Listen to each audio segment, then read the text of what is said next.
প্যালেস্টাইনের সহিংসতা বন্ধে ট্রাম্পের সাবেক ইসরায়েলি কমান্ডারদের চিঠি, ইসরায়েলের স্বার্থে নেতানিয়াহুর উপর চাপ সৃষ্টির আহ্বান। গাজায় আইএসএফ প্রবেশের অনুমতি দিয়েছে ইসরায়েলি মন্ত্রিসভা, শান্তি পরিকল্পনার দ্বিতীয় ধাপ দ্রুত বাস্তবায়নের আহ্বান বাস্তুচ্যুত প্যালেস্টিনিয়ানদের। প্রথমবারের মতো প্রতিবেশী দেশের বিরুদ্ধে সরাসরি যুদ্ধে অংশগ্রহণের প্রকাশ্য অভিযোগ তুলেছে তেহরান। ইসরায়েলের সাথে বহুপক্ষীয় নিরাপত্তা চুক্তি চায় সিরিয়া, চুক্তি পরবর্তী বাধ্যবাধকতা নিশ্চিতেই আন্তর্জাতিক অংশগ্রহণের চেষ্টা দামাস্কাসের। সিরিয়া সফর শেষে জর্ডানে জাতিসংঘ মহাসচিব, শরণার্থী সংকট মোকাবিলায় পাশে থাকার প্রতিশ্রুতি গুটেরেজের।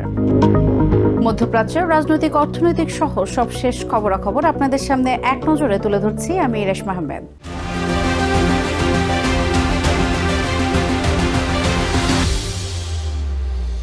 প্যালেস্টাইনের অধিকৃত ওয়েস্ট ব্যাংকে সহিংসতা বন্ধে প্রেসিডেন্ট ডোনাল্ড ট্রাম্পের হস্তক্ষেপ চেয়েছেন ইসরায়েলের নিরাপত্তা বাহিনীর সাবেক শীর্ষ কর্মকর্তারা।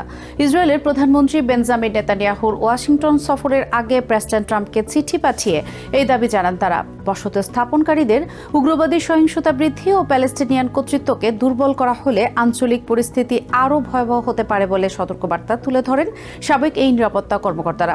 আইডিএফ এর সাবেক deputy chief of staff major general Matan Vilnai সহ মোসাদ, শিনবেত ও আইডিএফ এর প্রায় 600 সাবেক ঊর্ধ্বতন কর্মকর্তা commanders for Israel security group এর প্যাডে লেখা চিঠিতে সই করেছেন। প্যালেস্টাইনের অধিকৃত ওয়েস্ট ব্যাংকে ক্রমেই বাড়ছে ইহুদি বসতি স্থাপনকারীদের সহিংসতা ও তাণ্ডব। সম্প্রতি নাবলুসে সেটেলারদের সহিংসতায় 4 প্যালেস্টিনিয়ান ও 2 ইসরায়েলি সেনা নিহতের পর পরিস্থিতি চরম উত্তপ্ত হয়ে উঠেছে। এমন পরিস্থিতিতে ওয়েস্ট ব্যাংকে সহিংসতা বন্ধে প্রেসিডেন্ট ডোনাল্ড ট্রাম্পের সরাসরি হস্তক্ষেপ চেয়েছেন ইসরায়েলের নিরাপত্তা বাহিনীর সাবেক শীর্ষ কর্মকর্তারা।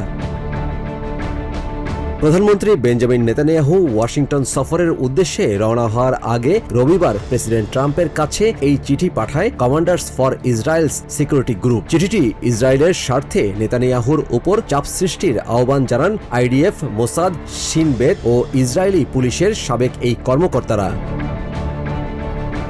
আইডিএফ এর সাবেক ডেপুটি চিফ অফ স্টাফ ও সংগঠনটির প্রধান অবসরপ্রাপ্ত মেজর জেনারেল মাতান ভিলনাই সহ মোসাদ, শিনবেত ও সামরিক বাহিনীর প্রায় 600 সাবেক শীর্ষ কর্মকর্তা প্রেসিডেন্ট ট্রাম্পকে লেখা চিঠিতে সই করেছেন। সাবেক এই কর্মকর্তারা বিশেষ সতর্কবার্তা দিয়ে বলেন, ইহুদি উগ্রবাদীদের সহিংসতা বৃদ্ধি এবং প্যালেস্টিনিয়ান কর্তৃপক্ষের দুর্বলতা পুরো অঞ্চলে নজিরবিহীন সংকট তৈরি করছে। সাবেক এই শীর্ষ কর্মকর্তাদের মতে অবিলম্বে নেতানিয়াহুর উপর চাপ সৃষ্টি করা না হলে এই সহিংসতা ইসরায়েলের নিজস্ব নিরাপত্তা ও আমেরিকার কূটনৈতিক স্বার্থকে চরম ঝুঁকিতে ফেলবে, যা 7 অক্টোবরের চেয়েও ভয়াবহ বিপর্যয় ডেকে আনতে পারে। হোয়াইট হাউসে প্রেসিডেন্ট ট্রাম্পের সাথে সাক্ষাতের উদ্দেশ্যে সোমবার নেভাতিম বিমান ঘাঁটি থেকে বিশেষ ফ্লাইটে রওনা করেন নেতানিয়াহু। আকাশে ওড়ার আগে ইরান ইস্যু আলোচনায় অগ্রাধিকার পাবে জানিয়ে অষ্টমবারের মতো ট্রাম্পের সাথে বৈঠক করতে পারাকে সৌভাগ্য হিসেবে বর্ণনা করেন ইসরায়েলি প্রধানমন্ত্রী।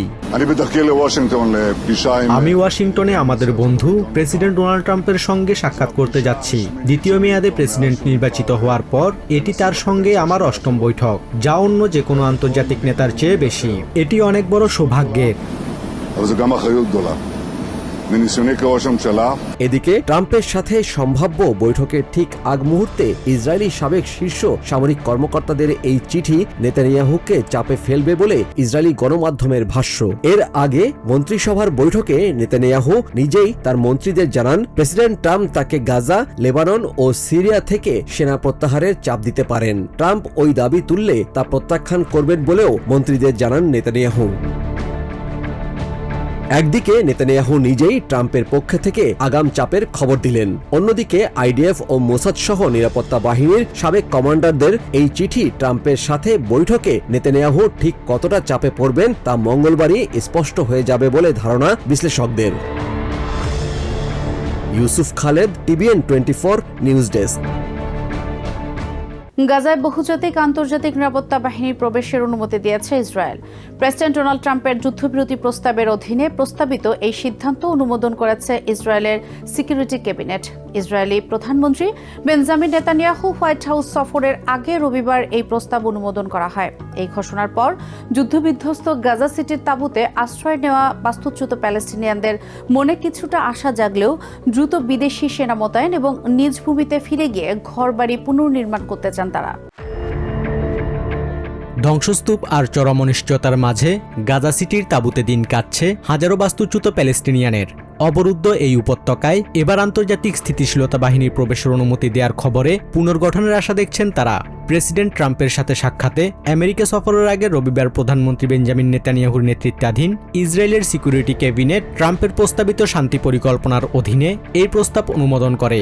তবে গাজার বাসিন্দারা চান ওই অঞ্চলে দ্রুত সেনা মোতায়েনের পাশাপাশি শহরের অবকাঠামো পুনর্নির্মাণ করা হোক। আমরা আশা করি এই কঠিন সময় পার হয়ে যাবে, আমরা আবার নিজ শহরে ফিরে যেতে চাই। শান্তি কমিটিতে প্রবেশের সুযোগ দেওয়ার পর তারা যেন গাজা আবার পুনর্নির্মাণ করে দেয়, আমরা যেন আগের মতো কাজ ও স্বাভাবিক জীবনে ফিরতে পারি। আমরা এই মুহূর্তটির জন্য অপেক্ষা করছিলাম, তারা যেন সত্যি প্রবেশ করে, কারণ এখানে এখনো প্রতিনিয়ত বোমাবর্ষণ চলছে।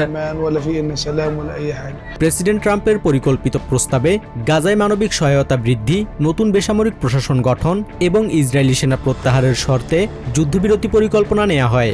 কিন্তু কথিত যুদ্ধবিরতি প্রায় 1 বছর হতে চললেও বাস্তবতা এখনও আলোর মুখ দেখেনি। বর্তমানে উপত্যকার প্রায় 64% এলাকায় এখন ইসরায়েলি দখলদার বাহিনীর নিয়ন্ত্রণে।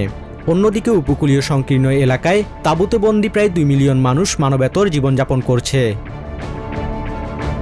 ইন্টারন্যাশনাল স্টেবিলাইজেশন ফোর্স বা ISF এর আওতায় বন্ধুপ্রতিম দেশগুলোর 200 সদস্যের একটি বাহিনী গাজায় ইসরায়েলের নিয়ন্ত্রণহীন এলাকায় মোতায়েন করার কথা রয়েছে। তবে দীর্ঘ যুদ্ধ আর ধ্বংসস্তূপের মাঝে এই পদক্ষেপ কতটা স্বস্তি ফেরাবে তা সময়ের ওপরই নির্ভর করছে। Basudebnath, TVN 24 news desk.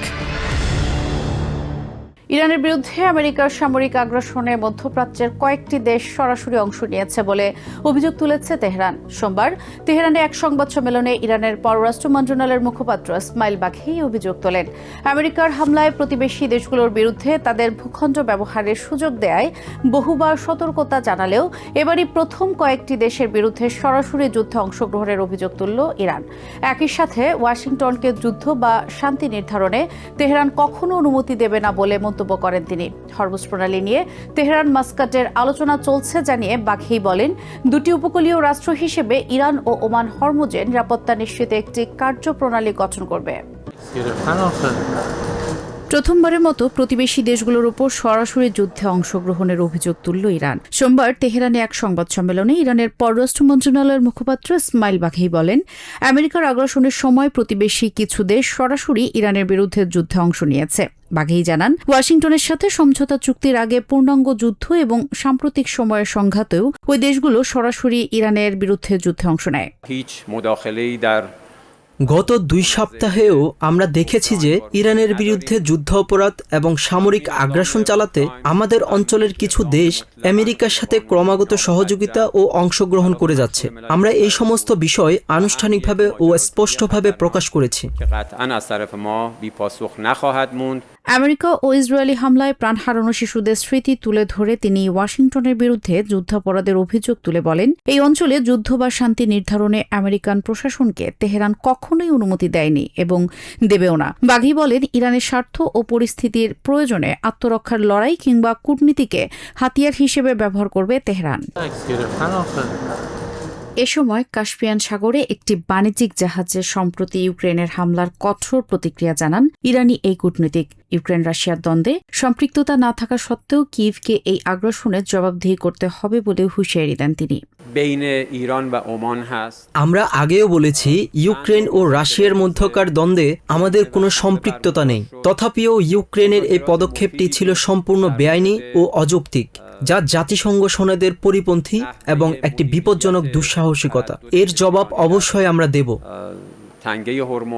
এদিকে হরমুজ প্রণালী দিয়ে ওমানের সাথে থমকে যাওয়া দ্বিপাক্ষিক আলোচনা পুনরায় সচল হয়েছে বলে জানিয়েছেন পররাষ্ট্র মন্ত্রণালয়ের এই কর্মকর্তা। শুক্র ও শনিবার মাস্কাটের সাথে তেহরানের একাধিক পর্যায়ে আলোচনা হয়েছে বলে নিশ্চিত করেন তিনি। হরমুজ প্রণালী দিয়ে আন্তর্জাতিক নৌযান চলাচল কিভাবে পরিচালনা ও নিয়ন্ত্রণ করা হবে সে বিষয়ে এটি ছিল অত্যন্ত উপযোগী একটি আলোচনা। 2 উপকূলীয় দেশ হিসেবে ইরান ও ওমানের মূল উদ্দেশ্য হল এই সংক্রান্ত একটি সুনির্দিষ্ট কার্যপদ্ধতি বা কৌশল নির্ধারণ করা। تحولات جاری در منطقه একই সাথে মধ্যস্থতাকারীদের মাধ্যমে সম্প্রতি ওয়াশিংটনের বার্তা পেলেও আমেরিকার সাথে সরাসরি কোনো আলোচনা চলছে না বলে পুনর্ব্যক্ত করেন বাঘেই। অন্যদিকে দেশটির নতুন সর্বোচ্চ নেতা মোস্তফা খামেনি এক বিবৃতিতে জানান, আমেরিকার চাপিয়ে দেওয়া যুদ্ধবন্ধে, লেবাননের অখণ্ডতা রক্ষা এবং ইসরায়েলি জায়নবন্দি শাসক গোষ্ঠীর সব ফ্রন্টে আগ্রাসন সম্পূর্ণ প্রত্যাহার করাকে শর্ত হিসেবে নির্ধারণ করা হয়েছে। রাষ্ট্রীয় টেলিভিশনে প্রচারিত বিবৃতিতে বলা হয়, ইউএস ও জায়নবাদী আগ্রাসন মোকাবিলায় প্রতিরোধ ছাড়া আর কোনো পথ বাকি নেই। Reshma Ahmed, TVN 24 news desk. ইসরায়েলের সাথে একটি বহুপক্ষীয় নিরাপত্তা চুক্তি করতে চায় সিরিয়া, এমনটাই জানিয়েছেন দেশটির প্রেসিডেন্ট আহমেদ আল শারা। আল জাজিরাকে দেয়া এক সাক্ষাৎকারে সিরিয়ার প্রেসিডেন্ট জানান, আন্তর্জাতিক সম্প্রদায়ের মধ্যস্থতায় এবং বিদেশি চাপ তৈরির মাধ্যমে ইসরায়েলকে এই চুক্তিতে সম্মত করতে উদ্যোগ নিয়েছে দামাস্কাস। আল শারা বলেন, উভয় পক্ষ শর্ত মেনে চললে এই নিরাপত্তা চুক্তি পরবর্তীতে একটি স্থায়ী শান্তি আলোচনার পথ উন্মোচন করবে। দখলকৃত গোলান মালভূমির ওপর সিরিয়ার বৈধ দাবির প্রশ্নে কোনো আপোষ করা হবে না বলেও পরিষ্কার জানিয়ে দেন তিনি। অন্যদিকে ট্রাম্পের দাবি অনুযায়ী প্রতিবেশী লেবাননে সামরিক হস্তক্ষেপের খবর নাকচ করে দেন প্রেসিডেন্ট শারা। একই সাথে আমেরিকার নিষেধাজ্ঞা এবং সিরিয়াকে সন্ত্রাসবাদের কালো তালিকা থেকে বাদ দেওয়ার দাবি জানান শারা। এ সময় ইসরায়েলকে আঞ্চলিক উত্তেজনার পরিবর্তে ভারসাম্যপূর্ণ নীতি গ্রহণের আহ্বান জানান তিনি। আমরা বিভিন্ন দেশের অংশগ্রহণে ইসরায়েলের সাথে একটি নিরাপত্তা চুক্তিতে পৌঁছানোর চেষ্টা করছি, যাতে সিরিয়ার প্রতি একটি ভারসাম্যপূর্ণ নীতি গ্রহণে তাদের ওপর চাপ সৃষ্টি করা যায়। এই নিরাপত্তা চুক্তি সফল হলে এবং উভয় পক্ষ শর্ত মেনে চললে তা পূর্ণাঙ্গ শান্তি আলোচনার পথ সুগম করতে পারে। সিরিয়া সফর শেষে জর্ডান পৌঁছেছেন জাতিসংঘের মহাসচিব অ্যান্টনিও গুটেরেস। সোমবার আম্মানে তাকে স্বাগত জানান জর্ডানের পররাষ্ট্রমন্ত্রী আয়মান সাফাদি। পরে তারা দ্বিপাক্ষিক বৈঠকে মিলিত হন। বৈঠকে জাতিসংঘের বিভিন্ন সংস্থার তত্ত্বাবধানে জর্ডানে থাকা প্যালেস্টিনিয়ান ও সিরিয়ান শরণার্থীদের সহায়তা বজায় রাখার বিষয়ে তারা আলোচনা করেন। এছাড়াও আলোচনায় আঞ্চলিক স্থিতিশীলতা, গাজা ও ওয়েস্ট ব্যাংকের সংঘাতময় পরিস্থিতি এবং প্রতিবেশী দেশগুলোতে এর প্রভাব তুলে ধরেন জর্ডানের পররাষ্ট্রমন্ত্রী। এর আগে 3 দিনের সিরিয়া সফর শেষে এদিন সকালে জর্ডানে পৌঁছান জাতিসংঘের মহাসচিব। 2009 সালের পর এটি ছিল সিরিয়ায় জাতিসংঘের কোনো শীর্ষ কর্মকর্তার প্রথম সফর।